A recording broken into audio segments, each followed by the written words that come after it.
everyone. I'm Lorelei, the Modern Sea Witch. And if you're new here, welcome to my channel. If you're returning, welcome back. Today I'm going to do a VR to Mary Grace Faerun, and I believe I'm pronouncing that name correctly. And they created a tag of 13 Real Tarot Questions. I found this particular tag while watching Benny on the Fool's Apprentice channel. So thank you, Benny, and thank you, Mary Grace Faerun, Mary Grace for creating the tag and Benny for doing a VR to it so that it found its way into my feed.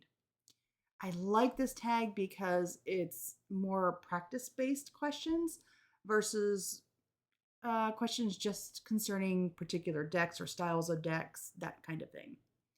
So let's dive into it. While I'm doing it, I'm going to be flipping through some decks. Today, I'm going to be using the Spellcasting Oracle right now, and then also the Sassy Dragon's NSFW tarot deck. So let's jump into these questions. What is tarot to you? So for me, and let me flip over so you guys can actually see the cards I have here. So for me, tarot is a structured cartomancy system. It consists of 78 cards, 22 of which are in the major arcana, which break down into more of life's greater events, more of those larger influences that we see throughout our life. And then we have the minor arcana that's broken into 4 suits that represent more of our day-to-day experiences. I can use it to process emotions, decisions, and connect with my spirituality. Do I read for others? I read for myself. I have not had the opportunity to read for others. I'd like to try. I have done some online study groups, that kind of thing, but I haven't actually really read for anyone else. But I would love to try just to see if I would like it. I've found tarot very helpful for me. And so I'd like to read for others so that they can also experience how it could be beneficial for them. So, prompt number 3. Wow, we're already on to 3. With what frequency do you read for yourself? I don't have a set schedule, but for this calendar year, I did give myself the goal that I want to at least do a reading every new and full moon to kind of, keep as a check-in throughout the year in that fashion. Now, I do still do other pulls from time to time when I kind of just feel like I need to either have the cards in my hand or I feel like there might be a message that I need to receive at that point, or I just want a reading, or I just want to do some practice. So sometimes I might not even have a actual reading for myself, but I want to work with the cards. So I'll kind of jump in and do some practice readings as well. So like I said, I don't have necessarily a set schedule, except for right now the new and full moons. Okay, number 4. What type of readings do I do? I call the readings that I do conversations with the cards. I don't often work with structured spreads. I always found that the structured spreads I would come across, they kind of worked, or not worked, but they usually were based around things that I just didn't care about, or I didn't, it wasn't something I needed to know, or I don't know. Anyway, usually what I do is I kind of just sit, get myself centered, focused, sit with the cards, and start shuffling. I usually don't even know how many cards I'm pulling. Um, a lot of times, a number will pop into my head as I'm shuffling, and I'll, decide at that point that that's how many cards I'm pulling. Other times, it just might be I'll start pulling the cards, and sometimes I get the message all with one card. Other times, it just takes more, or I need some clarity, or maybe this one question looks like it might be leading me in different directions. So it just depends. It really does. Um, a lot of times I do, just like I'm doing right here, I will pair tarot and oracle.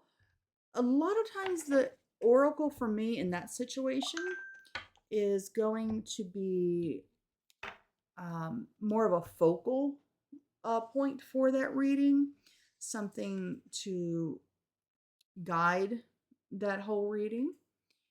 Now, I do also just pull oracle cards as well. So it honestly depends. But like I said, I don't often do structured readings or structured spreads in my readings, um, just because I don't know.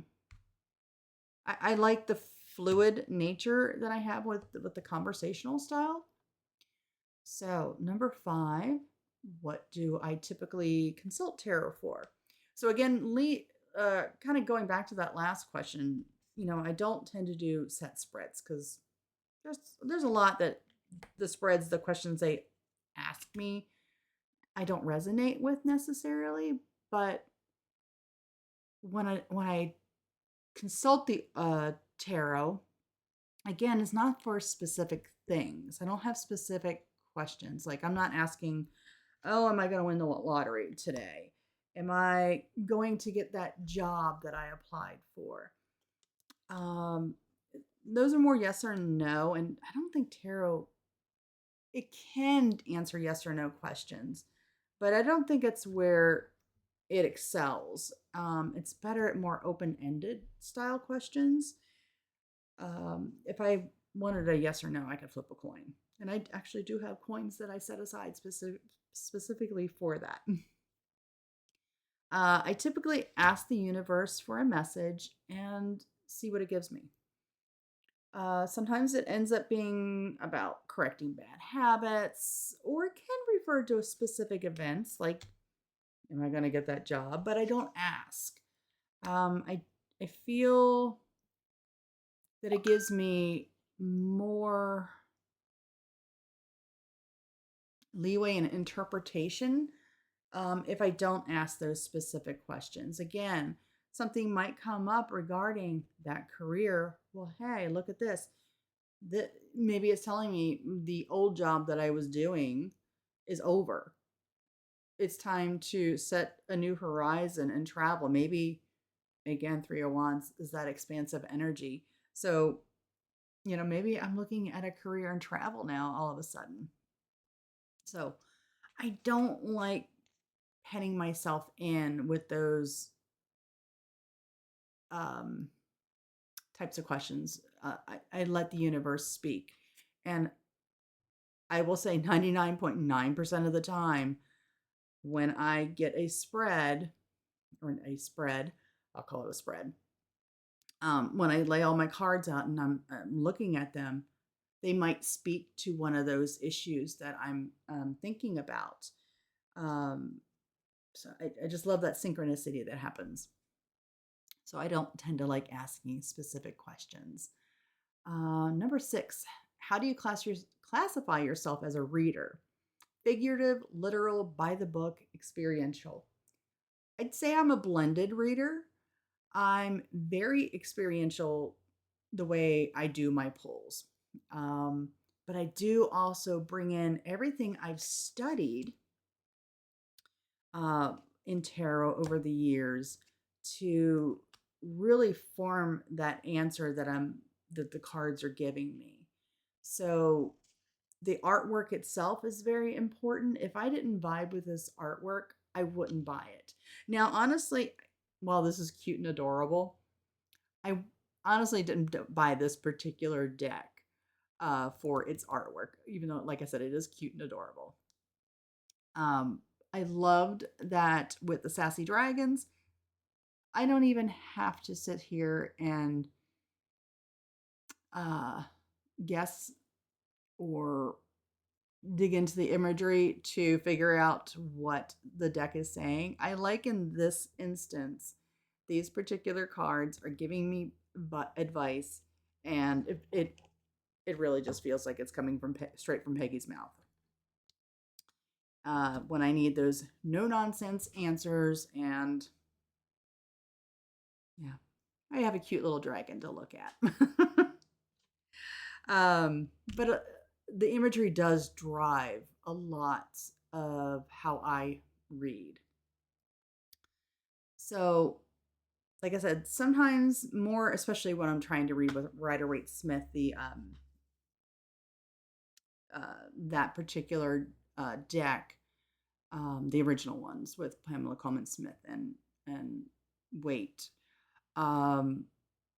Those I have to fall back more on my messages, not messages, I'm sorry. Those meanings that I've memorized, just because I had a hard time connecting those meanings to that artwork. Whereas some other decks, it clicks. I see that exact same image that, or same meaning that Waite was trying to express, but I see it better in other artwork than Pixie's artwork. So the artwork is very important for me, but different things go on while I'm looking at those cards, and the way the artist depicts it might lead me somewhere. It might make me also pull in song lyrics, lots of other, it might look like maybe a storybook or some other piece of literature that I've read. And I start pulling in that, as well as, going back on those rote meanings of numerology and elemental meanings, things like that. So, on to number 7. What types of questions do you ask tarot? Again, for me, this is pretty similar to number 5. I tend to ask I tend to ask the universe if it has a message for me, or what message does it have for me. Literally, as I shuffle, that is the question I 99.9% of the time ask. What message do you have for me today? I lay out the cards and then I interpret. Number 8. What questions do you never ask tarot? Again, I typically don't ask specific questions. Even if I did ask specific questions as a typical practice, I wouldn't ask about health or money. While those topics may come up in my interpretation of the cards, I don't go specifically in looking for that. Sorry, talking. I'm forgetting to flip cards. I'm a little bit of a chicken in that sense. I don't want to know too much of my future, I guess, in that situation. It's great when you see something positive pop up. I mean, I'm going to take that message if it comes in, but I don't go specifically poking around and looking for it. I've had way too many readings that really correspond to what's going on in my life right then and there. And yeah, I don't always want to know that answer. Especially if it's a negative one. I mean, if it's a positive one, oh, yay, I'm winning the lottery. Sorry, guys, I won it all. Number 9, who do you think you're engaging with when you read tarot? So for me, tarot is spiritual as well as a mental exercise. So sometimes it is totally just me being in my own head, working out an issue that I'm going through. Other times, um,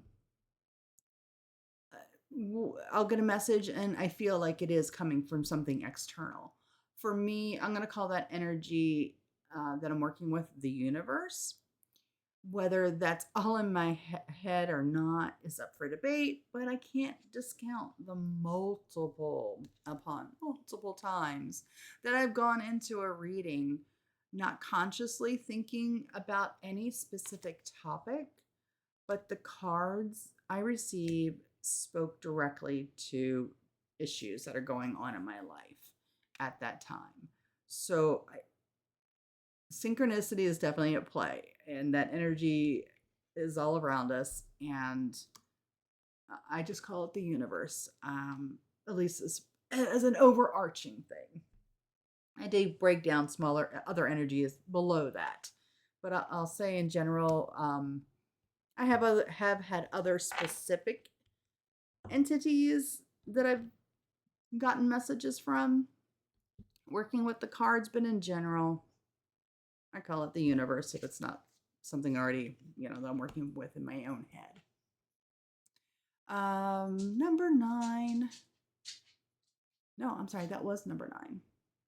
Number 10. What knowledge do you apply to tarot? For example, numerology, religion, psychology, mythology, astrology, etc. Yes, all of the above. I'm still learning, and I don't think I'll ever stop learning. I'm a continuous learner. I'm learning about all of these different topics and just keep pulling in all of those elements: numerology, mythology, astrology, the elemental correspondences, archetypal energies that we're seeing. They all add layers to my readings and really round out the messages that I see in the cards. So all of it, just all of it. I pull everything that's rattling around in my head and it comes out in a reading. Number 11, where else in your life do you witness tarot? Literally everywhere. One of the exercises that helped me get more familiar with RWS, with that structure, was to do a daily pull and see where that card popped up throughout the day. So you could either pull that card in the morning, and then watch throughout the day to see where you're seeing that type of life lesson, or you could do a reflective pull at the end of the day and go back and think, oh, that was definitely a 3 of Cups moment when my girlfriends and I got together and we had a great day at brunch, that kind of thing. So it is a great tool for learning tarot. Okay, so number 12. Have you experienced where tarot has predicted the future? How did you feel? Most definitely, yes. Even with my skeptical nature, and I am a huge skeptic, and I'm really trying to work on my positivity. I'm a very negative mindset person. Like I said earlier, I cannot count the number of times that I've gone back and looked at some of my readings and was astounded by the cards that came up, the message that I interpreted, and how all of those events came to pass. So yes, it can definitely predict the future. Who knows? Maybe it's helping us channel that energy in that direction. And lastly, if you have a magical practice, how does tarot fit into it? So I do have a magical practice. I am the modern sea witch after all. I have used the archetypal energies of cards to add extra intentions into spells. I also use them as focus in meditation as well, which is a big part of my magical practice. It helps me get in the right mindset for different things that I'm doing and working with different energies. So there's our 13 real tarot questions. I'd love to see a VR from you as well. I'd love to hear your thoughts on any way that I particularly answered these questions. If you have questions, comments, definitely throw it below. And until next time, thanks for joining me, everyone. Have a great day.